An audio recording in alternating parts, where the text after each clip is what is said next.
Hi guys, welcome back to my channel. So आज हम बात करने वाले हैं निशी अथवानी के बारे में, जो ग्लैम गर्ल की सिस्टर इन लॉ हैं और उन्होंने बहुत ही गलत गलत एलिगेशंस लगाए हैं ग्लैम गर्ल पे। एवर सिंस उन्होंने अपने चैनल पे जो वीडियो उनको एक्सपोज करने के लिए, उनकी फैमिली को एक्सपोज करने के लिए बनाया है, एवर सिंस उन्होंने जब वो बनाया है तब से निशी अपने कमेंट सेक्शन में बहुत गंदे गंदे कमेंट्स कर रही हैं रिगार्डिंग हिमांशी और उसके कैरेक्टर के बारे में। सी, ये वीडियो बनाने का पर्पज़ निशी को या किसी को नीचे दिखाना नहीं है। इस वीडियो का पर्पज़ ये है कि जब थिंग्स बेटर होती हैं, जब अच्छी चलती हैं तो सब अच्छा लगता है, बट जब things got better between them तो लोग किस लेवल पे पहुंच जाते हैं और क्या क्या बोलते हैं। और निशी ने तो सारी लिमिट्स ही क्रॉस कर दी हैं। She supporting her brother like anything और उनकी हर गलत चीज़ में उसका साथ दे रही है, बिकॉज जो चीज़ें और जो एलिगेशंस वो लगा रही है हिमांशी पे, that is too wrong on so many levels. So first and foremost जो पहला पॉइंट उन्होंने अपने कमेंट सेक्शन में बोला था वो ये था कि ग्लैम गर्ल क्या है वो हमने उसे ग्लैम गर्ल बनाया। अगर हमने उसे ब्लॉग करना नहीं सिखाया होता तो वो कभी कॉन्फिडेंस से कैमरा भी नहीं फेस कर पाती। सो द थिंग इज़ कि येस, दिस इज़ ट्रू कि उसने ब्लॉग्स पहले कभी नहीं बनाए थे, बट ये कहना कि वो कॉन्फिडेंट नहीं थी कैमरा पे, दैट वाज रॉन्ग। बिकॉज आपने भी उनके ब्यूटी वीडियोस देखे हैं, पहले से उसके लैक्स में सब्सक्राइबर थे बिफोर मैरिज और वो खुद से कंटेंट बनाती थी। ठीक है, वो ब्यूटी रिलेटेड वीडियोस बनाती थी एंड उनकी क्वालिटी इतनी टॉप नॉच नहीं थी जैसा कि पोस्ट मैरिज ऋषि ने उनको हेल्प करके बनाया। बट द थिंग इज़ कि ये कहना कि ग्लैम गर्ल हमने उसे बनाया, दैट इज़ सो रॉन्ग। सारा क्रेडिट वो खुद लेना चाहते हैं। सेकेंड थिंग उन्होंने बोला है कि जो हिमांशी है वो गलत एलिगेशंस लगा रही है उनके ब्रदर पे कि उनके बहुत सारे अफेयर्स थे और उसके पास कोई प्रूफ है तो दिखाए। बिकॉज वो भी 14-15 बॉयफ्रेंड्स उसके भी थे। वो जयपुर जाती थी उनके साथ, अपने गाइज फ्रेंड के साथ हैंग आउट करती थी और ये सच बात है और मैं नहीं बोलूँगी ये सब, बिकॉज ये उसके कैरेक्टर पे गलत वो इम्प्रेशन डालेगा। So the thing is here कि वो बोल भी देती है कि उसके 14-15 बॉयफ्रेंड्स हैं, वो जयपुर जाती थी उनके साथ हैंग आउट करती थी। पहली बात तो किसी के 14-15 बॉयफ्रेंड्स हो ही नहीं सकते, इम्पॉसिबल है। और second thing is specially married girl के तो नहीं हो सकता है, believe so. And second thing is कि गाइज फ्रेंड को बॉयफ्रेंड कहना is so wrong on so many levels. That shows कि उनकी थिंकिंग कितनी बैकवर्ड है। बिकॉज अगर ऐसा होता जैसा कि वो क्लेम करती हैं तो फिर वो इस मैरिज में क्यों होती है? अगर उनके इतने बॉयफ्रेंड्स थे, इतने कुछ थे और वो तो ओपन मैरिज से इतना फाइन थी, तो वो ये चीज़ क्यों अपनी वीडियो में उठाती कि ऋषि ने उनको ओपन मैरिज के लिए बोला था, which was Rishi is fault obviously. क्योंकि अगर ऐसी थिंकिंग हिमांशी की होती तो she would have been fine. उसका कैरियर अच्छा चल रहा था, यूट्यूब इतना अच्छा चल रहा था एंड सब कुछ इतना अच्छा जा रहा था, तो फिर उसको क्या प्रॉब्लम हो सकती है? अगर उसके इतने बॉयफ्रेंड्स हैं और ऋषि भी अगर किसी और के साथ अफेयर रखता है, उसको क्यों इशू होता? थर्ड पॉइंट जो उन्होंने उठाया है वो ये है कि वो एलिमनी बहुत ज़्यादा मांग रही है। उन्हें पैसे की क्या ज़रूरत है? पैसे तो उन्हें हमें देने चाहिए बिकॉज हम उनका कंटेंट थे फॉर सो लॉन्ग और मेरे पेरेंट्स ने उसकी इतनी हेल्प की है और उसके कंटेंट बने हैं एंड उसको हमें पैसे देने चाहिए instead of asking for us, asking to us कि हमें पैसे दो, एलिमनी दो। उसको एलिमनी क्यों चाहिए? She is already a rich girl, उसके पास इतने वीडियोज़ के पैसे आते हैं, सारे पैसे उसी के हैं। सो द थिंग इज़ कि ये ऑल टुगेदर डिफरेंट मोटिव है उनके कहने के अकॉर्डिंग कि हिमांशी जो थी वो सारा, उनका कोई जॉइंट अकाउंट नहीं था ऋषि और हिमांशी का, और सारे पैसे उन्हीं को मिलते थे एंड उनके ब्रदर ने, उनकी मदर फादर सब ने उनका कंटेंट बने हैं, उनको इतना सपोर्ट किया है और उसको अलाउ किया है आफ्टर मैरिज। ये भी उन्होंने क्लेम किया है कि वो मेरा नेक्स्ट पॉइंट होने वाला है कि वो उन्होंने क्लेम किया है कि उनको अलाउ किया गया। आई थिंक ये आपको पहले से पता था कि वो एक कंटेंट क्रिएटर है, ऑनलाइन उनका वो है, और ये देखकर ही आपने उनको as a daughter in law accept किया होगा। Because I don't think so उन्होंने कभी ये हाइड किया है, क्योंकि पोस्ट मैरिज उन्होंने इमीडिएटली कंटेंट बनाना स्टार्ट कर दिया। नेक्स्ट पॉइंट उन्होंने ये बोला है कि जो ऋषि हैं उन्होंने अपना बिजनेस छोड़कर उनको ज्वाइन किया, अपना सारा टाइम कंटेंट क्रिएशन में लगाया और सारे पैसे हिमांशी को मिलते थे। सो द थिंग इज़ कि अभी भी तो ऋषि व्लॉग्स बना रहे हैं, अभी भी तो अपना चैनल चला रहे हैं, अभी भी उन्होंने अपना बिजनेस तो वापस ज्वाइन नहीं किया अपने फादर के साथ। अभी भी उनको कभी भी आई थिंक बिजनेस में इन्वॉल्व देखा ही नहीं है, एटलीस्ट पोस्ट मैरिज तो हमने नहीं देखा है, before marriage we don't know. और उन्होंने खुद भी क्लेम किया है कि उनके फादर के पास ह्यूज स्टाफ है और उनकी रिक्वायरमेंट नहीं है। अगर होगी तो ही definitely help his father out, but उनको डेफिनेटली बिजनेस में इंटरेस्ट तो कभी दिखा नहीं है, उनको कंटेंट क्रिएशन में ह्यूज इंटरेस्ट है। और हिमांशी का ऑलरेडी एक चैनल था, वो ऑलरेडी पॉपुलर थी, तो उन्होंने instead of making a new channel, जो कि उनकी बहुत बड़ी मिस्टेक थी आई बिलीव सो, क्योंकि अगर उन्होंने पहले अपना चैनल बना लिया होता तो ये प्रॉब्लम्स इस लेवल की एक्सेलेट ही नहीं होती। वो इस लेवल की प्रॉब्लम्स इसलिए बढ़ी बिकॉज उन्होंने अपना सेपरेट चैनल नहीं बनाया, उन्होंने जो ऑलरेडी एग्जिस्टिंग चैनल था उसी के व्यूअर्स को और ग्रो किया और वो इतनी ह्यूज सक्सेस बन गया। वो उन्होंने भी आई गेस इमेजिन नहीं किया होगा कि इतना सक्सेसफुल हो जाएगा। और सारी फाइट्स आई थिंक उसी के बाद ही हुई हैं, बिकॉज उनको लगा होगा कि क्रेडिट हमें मिलना चाहिए कि हमने एडिटिंग में ध्यान दिया, हम कंटेंट बने, हम ये फैमिली एज ऑल टुगेदर आए, तभी हिमांशी का चैनल इतना ग्रो हुआ। पॉइंट कहीं ना कहीं थोड़ा सही है कि हाँ, ये फैक्ट है कि वो एज ए फैमिली बहुत वर्क करता था, बट अगर आप अभी देखें, अभी का सिनेरियो देखें, तो आप देखेंगे कि ना ही ऋषिका ना ही हिमांशी का चैनल, जो व्लॉग्स वाले पार्ट हैं वो अच्छे नहीं चल रहे हैं और ना उनमें कोई इंटरेस्ट आ रहा है। अब फैमिली, ऋषि के पास एडवांटेज ये है कि उसके पास तो वो सारी फैमिली अभी भी है। अगर वो उनकी एडिटिंग और उनकी फैमिली की वजह से इतना सक्सेस मिल सकता है, तो उनके सब्सक्राइबर तो हिमांशी को क्रॉस कर जानी चाहिए, बिकॉज लोग उसी की वजह से हिमांशी को देख रहे थे ना।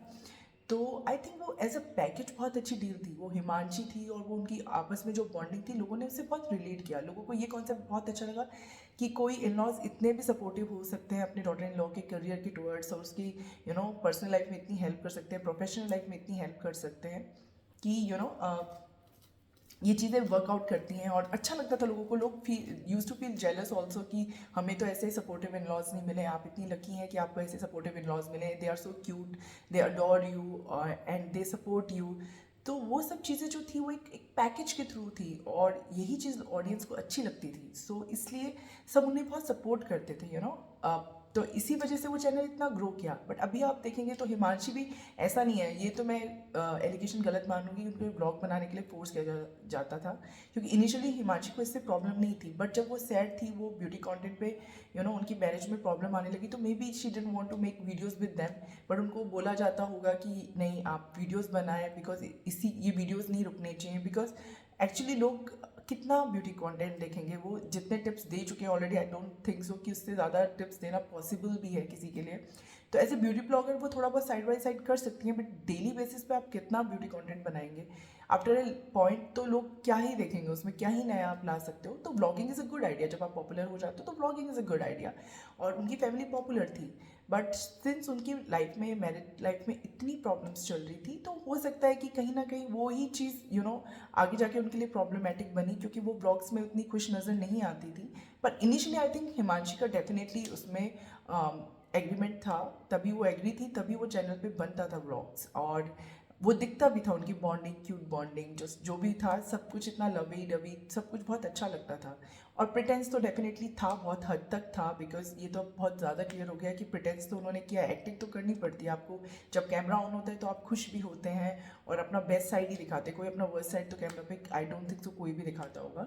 सो द थिंग वॉज कि वही चीज़ थी कि वो प्रिटेंस तो हो रहा था काफ़ी टाइम तक, और लोग भी फील कर रहे थे कि वो पहले वाली बात नहीं रही थी, जो पहले वो प्रैंक्स होते थे या जो भी होता था वो थोड़ा नेचुरल तो नहीं था, बट कुछ हद तक लगता था कि हाँ उनके बीच में लव है। बट आफ्टर अ पॉइंट जब उनके बीच में प्रॉब्लम स्टार्ट हुई, तो people and audience could also feel कि हाँ कुछ तो रॉन्ग जा रहा है और कुछ सही नहीं है इनके बीच में, वो बहुत क्लियरली विजिबल होता था। स्पेशली जब पैचअप के बाद वो वापस से आए थे साथ में, तब तो बहुत ही ज़्यादा लग रहा था कि हिमांशी कॉम्प्रोमाइज़ कर रही है, और हिमांशी ना बहुत ज़्यादा एडजस्ट करने की कोशिश कर रही है। She use to look very very sad, क्योंकि जो इंटरनल कॉन्फ्लिक्ट्स हैं जब तक आप उनको सॉर्ट आउट नहीं करेंगे, तब तक तो आई डोंट थिंक सो कि ये पॉसिबल भी है किसी भी एंगल से कि ऑडियंस को आप वो फील दिला पाए। सो एक वो प्रॉब्लम हुई, वहाँ पर उन्होंने हाईलाइट की। नेक्स्ट उन्होंने बोला, निशी ने नेक्स्ट जो एलिगेशन लगाया है, एक पिक लगाई है उन्होंने जिसमें हिमांशी भी फीचर कर रही है फैमिली के साथ, और उसमें वो बहुत ज़्यादा स्माइल कर रही हैं।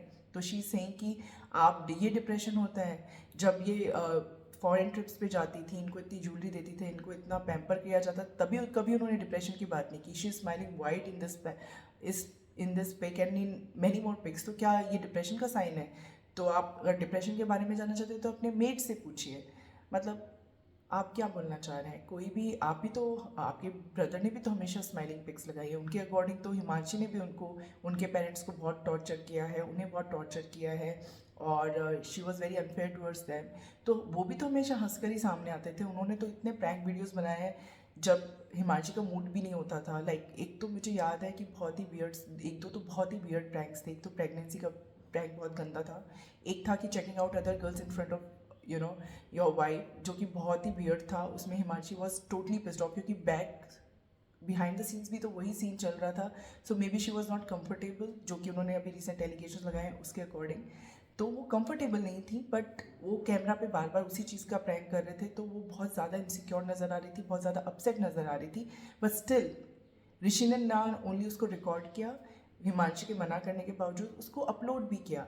तो बहुत ज़्यादा मेजर कंट्रोल ना ऋषि के हाथ में भी था। ऐसा नहीं था कि पूरा जो विल है वो सारा टोटली हिमांशी का था।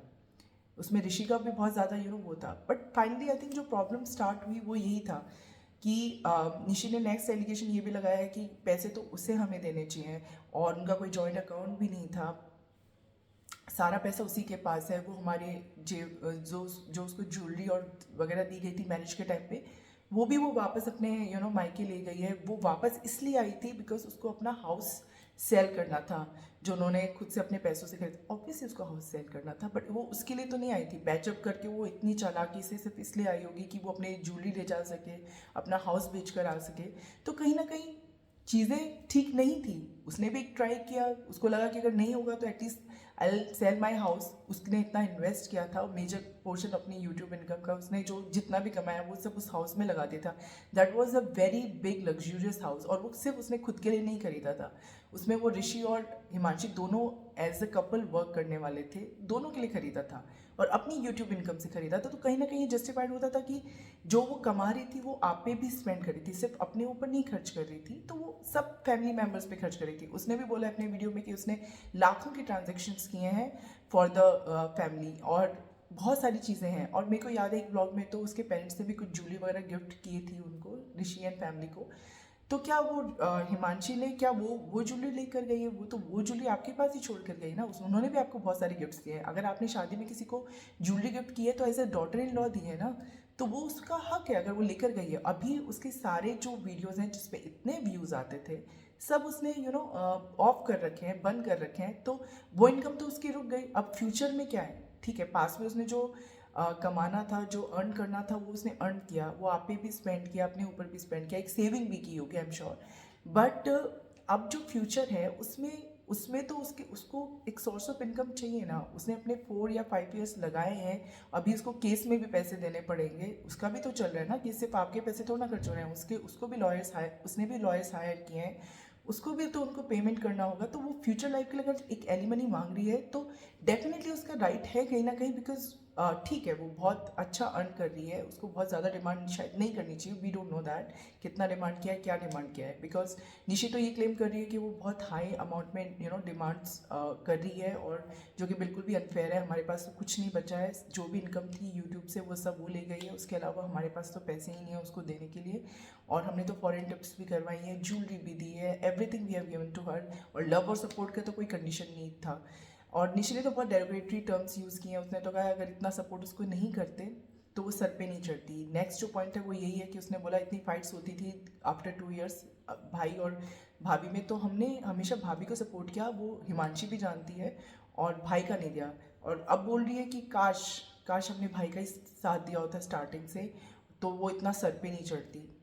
देखिए अगर आपने साथ दिया तो दैट मीन्स यू न्यू कि आपके ब्रदर गलत है, और उन्होंने कुछ गलत किया है, इसलिए आपने अपने भाभी का साइड लिया था। आप आज उसको गलत बता रही हैं, तो आप कितने इसलिए गलत बता रही हैं क्योंकि अब आप अपनी भाई की साइड ले रही हैं, चाहे उसने सही किया हो या गलत किया हो। उस टाइम में आपने हिमाचल का साइड इसलिए लिया बिकॉज यू नो कि वो राइट है, आप चाहते थे कि ये चीज़ें वर्कआउट करें। देखिए अगर ऑल कंक्लूजन निकालें आप, इतने पॉइंट्स उन्होंने बोले हैं कि मेरी मदर ने तो कुछ भी काम नहीं करवाया उससे, टेंट्रम्स वो थ्रो करती थी, ऑफिस में ऑफिस बोलकर चली जाती थी और मम्मी खाना बनाती रहती थी, उसको बेटी की तरह ट्रीट किया। और डॉटर इन लॉ ही होती है, उसको बेटी की तरह नहीं ट्रीट करना चाहिए था, मम्मी की भी गलती है।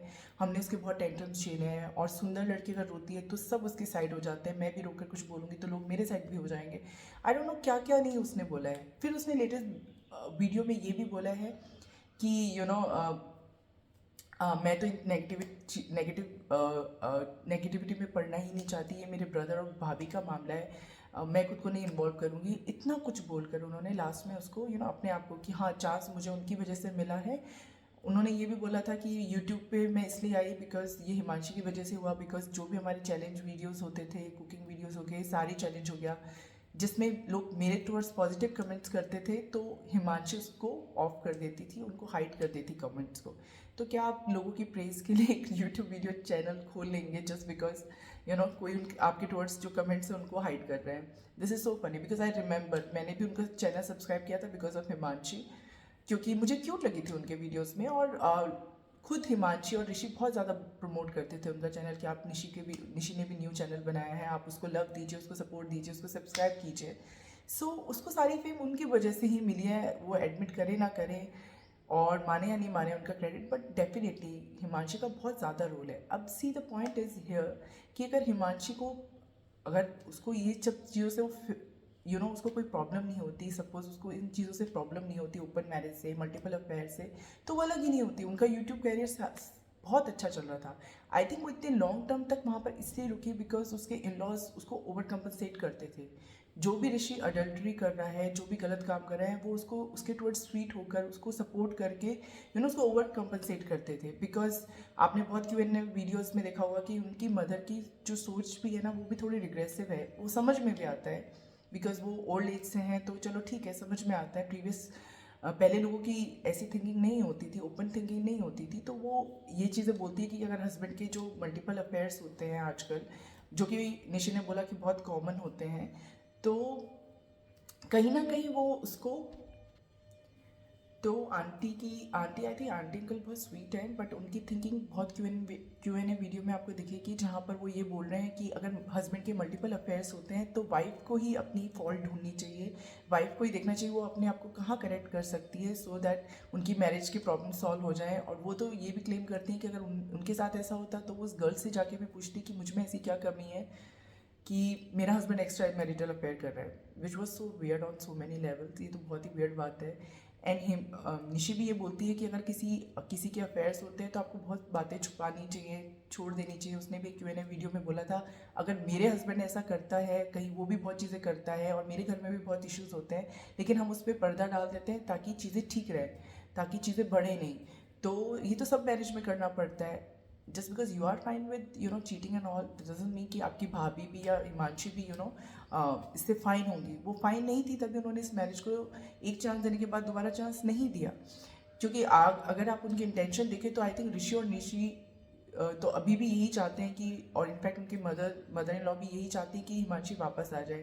निशी ने क्लेम किया है कि उनकी मदर ने तो हिमांशी को बहुत बोला था कि आप वापस आ जाओ हिमांशी, डोंट डू दिस, क्योंकि निशी के अकॉर्डिंग जो उसकी फैमिली है, जो उसके मायके वाली फैमिली है हिमांशी की, वो सब उसको भड़का रहे हैं। उसके मोस्टली रिलेशन सौतेले हैं, उसकी सौतेली बुआ उनको भड़का रही हैं, उसको कोर्ट में जाने के लिए बोल रही हैं। उनको लगता है कि हिमांशी पैसे छापने वाली मशीन है और ये सब है, और इसलिए वो सब उसका फ़ायदा उठाना चाहते हैं। बट वो लोग उसका फ़ायदा नहीं उठाना चाहते हैं, निशियन फैमिली और ऋषियन फैमिली उसका फ़ायदा नहीं उठाना चाहते, इसलिए वो चाहते हैं कि हिमांशी वापस आ जाए, सब कुछ टॉलरेट करे और यूट्यूब वीडियोस हैप्पीली बनाए, क्योंकि उससे विन विन सिचुएशन हो जाएगी। शी विल अर्न और फैमिली भी ठीक हो जाएगी। उसको दोबारा शादी करेगी तो उसी को प्रॉब्लम आएगी। निशी का ये भी कहना है कि अगर हिमांशी दोबारा शादी करती है तो उसी को प्रॉब्लम आएगी। भी तो हम तो इजीली मूव ऑन कर जाएंगे, बॉयज़ को इतना फ़र्क नहीं पड़ता है। और वो ये भी कहती है निशी की, मेरे पास प्रूफ है कि उन्होंने शादी.com में अभी तक डिवोर्स नहीं होकर भी शादी.com पे अपनी प्रोफाइल डाली हुई एज अ डिवोर्सी, और वो लड़का ढूंढी फॉर हर नेक्स्ट मैरिज।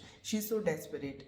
तो अगर वो अपने फ्यूचर के बारे में सोच रही हैं तो उसमें गलत क्या है? वो नहीं रहना चाहती आपके साथ, उनको समझ में आ गया कि ये रिलेशनशिप नहीं चल सकता है। हस्बैंड जब क्लियरली बोल चुका है कि he is not interested in her, और उसमें उसको कोई इंटरेस्ट ही नहीं है, जहाँ पर कोई इमोशनल कनेक्ट नहीं है, कुछ भी आप किसी से शेयर नहीं कर सकते। पेरेंट्स भी उसकी अडल्ट्री को सपोर्ट कर रहे हैं। अदरवाइज मुझे लगता है अभी तक ये रिलेशनशिप इसलिए ही चला बिकॉज पेरेंट्स बहुत सपोर्टिव थे हिमांशी को। ये इस टाइप से उन्होंने मैनिपुलेट किया है कि कोई बात नहीं, अगर ऋषि चीट भी कर रहा है तो वी आर विद यू, हम तुम्हारे टूवर्ड्स एक्स्ट्रा स्वीट है, तुम्हें कुछ काम नहीं करना पड़ेगा, तुम यूट्यूब कंटिन्यू कर सकती हो, तुम फॉरेन ट्रिप्स जा सकती हो, तुम कुछ भी कर सकती हो, you are free to earn, you are free to do anything. तो ये फ्रीडम तुम्हें नेक्स्ट मैरिज में नहीं मिलेगी, क्योंकि ये तो ऋषि ने और निशी ने दोनों ने पॉइंट्स उठाए हैं कि हिमांशी को इतनी फ्रीडम दी गई है, आपको उस मैरिज कौन देता है? हाई सोसाइटी में भी इतनी फ्रीडम नहीं मिलती है डॉटर इन लॉ को to do all those things जो उसने किए पोस्ट मैरिज। और जितना ओपनली उसने अपना यूट्यूब चलाया है, वो ग्लैम वीडियोस बनाती है, उन्हें इस चीज़ से कोई इशू नहीं है। इनफैक्ट उन्होंने सपोर्ट किया है, वो उसके कंटेंट बने हैं। तो निशी का ये क्लेम है कि सिंस वो उसकी उसकी और उसकी फैमिली का कंटेंट था, तो उसको उनको पैसे देने चाहिए। एक तो हिमांशी ने बार बार अपने वीडियोस में क्लेम किया है, और पहले भी किया है, अभी नहीं, पहले भी क्लेम किया है कि ऋषि उन पे पैसे खर्च नहीं करते थे। वही अपनी जो इनकम थी यूट्यूब से, वो खुद अर्न करती थी, खुद खर्च करती थी, उन पे भी करती थी, खुद पे भी करती थी। तो मतलब आप बहुत बड़ी बिजनेस फैमिली से हो, ऐसा तो नहीं है कि आप हिमांशी के आने के बाद ही रिच हुए हो। तो आप ऑलरेडी इतनी बड़ी बिजनेस फैमिली से हो, आप अपनी डॉटर इन लॉ की अर्निंग से अपना घर चलाना चाहते हो, विच इज़ सो वियर्ड। क्योंकि अभी भी आई थिंक उन ऋषि की फैमिली को कोई प्रॉब्लम नहीं है अगर हिमांशी वापस आ जाए उनके साथ। लास्ट टाइम भी आई थिंक ऋषि ने ही पैचअप किया था। अभी भी ऋषि चाहते हैं और निशी चाहते हैं कि वो वापस आ जाए, अपनी फैमिली को पैसे देने के बजाय उनके साथ यूट्यूब वीडियोस बनाएं और खूब अर्न करें, उन पे भी खर्च करें, खुद पे भी खर्च करें, एंड ऐसे प्रिटेंड करें कि सब कुछ नॉर्मल है। यहाँ पर लॉस किसका है? सिर्फ हिमांशी का। अगर हिमांशी सपोर्ट करती है इस चीज़ को, तो आज भी उनकी मैरिज नॉर्मल हो सकती है, आज भी उनकी लाइफ में कोई प्रॉब्लम नहीं हो सकती है। बस इस Himanshi who has finally taken up a stand for her self. हाँ ठीक है, लीगल बैटल्स में वो कुछ चीज़ें एग्जिजरेट कर रहे हैं, आई डोंट नो क्या सीन है अभी। जब तक आगे के रेवल्यूशंस नहीं होते हम बोल नहीं सकते कि एक्चुअली में हुआ क्या है। बट अभी तक जो सीन लग रहा है उसमें मुझे हिमांशी बहुत फेयर लग रही है, क्योंकि ऋषि के जितने भी व्यूज़ हैं, ऋषि अभी भी वही एडिटिंग कर रहे हैं, अभी भी अपनी फैमिली को फीचर कर रहे हैं, अभी भी ब्लॉग्स बना रहे हैं पोस्ट उनके सेपरेशन। बट जो हिमांशी हैं वो तो ऐसा कुछ नहीं कर रही हैं।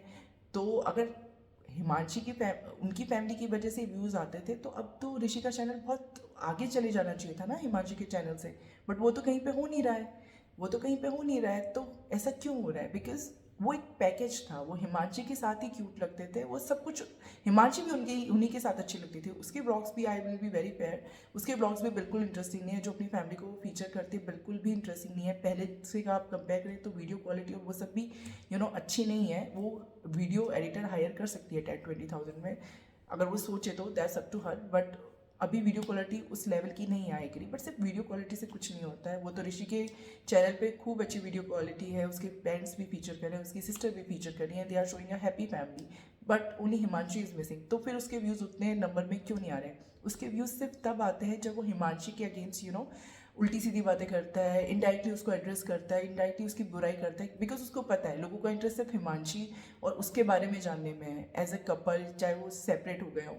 बट वो सारे व्यूज़ उसने तभी गेन करने के लिए इतने सारे वीडियोस बनाए। अगर वो इतने सारे वीडियोस नहीं बनाता उसके against, I am sure Himanshi एक भी वीडियो नहीं बनाती। उसने सिर्फ एक वीडियो बनाया, सिर्फ एक वीडियो, एंड निशी की कितनी टॉक्सिसिटी सामने आ गई है उससे बाहर। मतलब निशी ने क्या परसेप्शन बना लिया, एंड प्लस वो अपने सारे कमेंट्स डिलीट भी करती जा रही है। कमेंट्स तो अब उसने ऑफ भी कर दिए अपने वीडियोज़ पे, जहाँ पर उसने इतना कुछ बोलकर बाद में बोला कि मुझे इस नेगेटिविटी में नहीं पड़ना है। आपने पूरी एक नेगेटिव इमेज बना दी अपनी हिमांशी के लिए, और अब आप बोल रहे हैं कि मैं तो इस नेगेटिविटी में पढ़ना ही नहीं चाहती हूँ।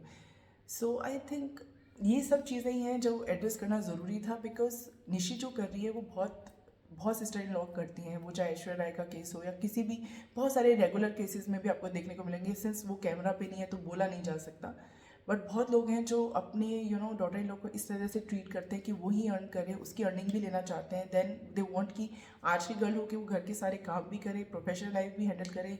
अगर हस्बैंड चीट करता है तो उसको भी, उससे भी एडजस्ट करे और खुद में ही गलतियाँ ढूंढती रहे, खुद ही को इम्प्रूव करती रहे। बट सब कुछ एडजस्ट करती रहे, सबसे एडजस्ट करती रहे और सब कुछ सहती रहे, विच इज़ सो रॉन्ग। ऐसा कोई सेल्फ